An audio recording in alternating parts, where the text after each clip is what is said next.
Сәлем достар, бүгін мен сіздерге тауық етінен және сметанный соустан жасалған осындай түскі астың рецептімен бөлісетін боламын. Олай болса, кеттік.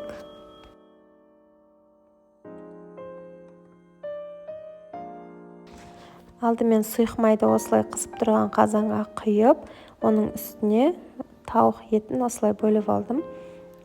Салып, әдемілеп екі жағын қуыратын боламыз.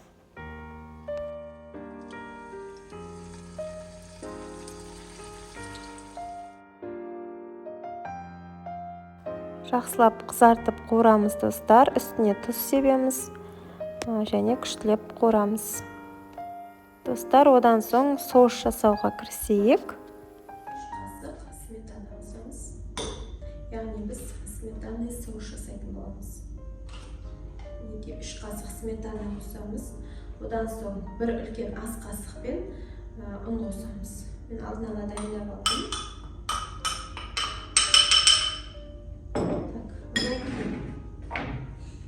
Кішкене тұз қосып жібереміз.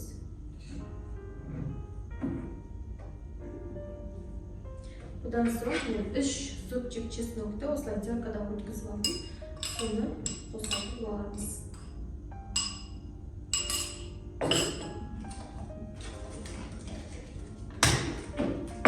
Енді осы қоспалардың үстіне 300 грамм қайнап тұрған су құямын. 300 грамм қайнап тұрған су және қарабұштан кішкене сеуіп жіберейік. Кішкене сеуіп. Одан соң осы қайнап тұрған суды үстіне құятын боламыз. Достар, осы қоспамызды жақсылап араластырамыз.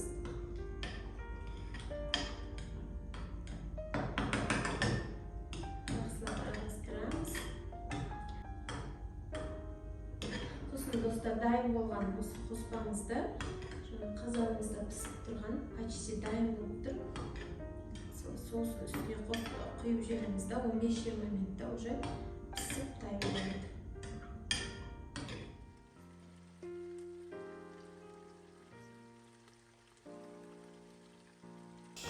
Достар, мінекей сметанный соус дайын болам дегенше біздің тауығымыз өте күшті етіп қызыл болып қуырылды. Енді үстіне дайындалған сметанный соусымызды құятын боламыз.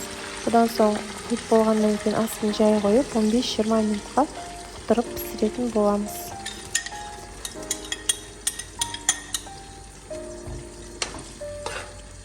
Достар, мен бүгін гарнирға күріш қайнаттым.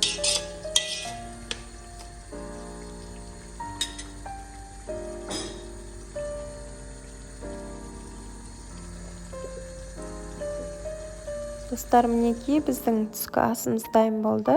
Міндетті түрде осы рецептпен дайындап көріңіздер.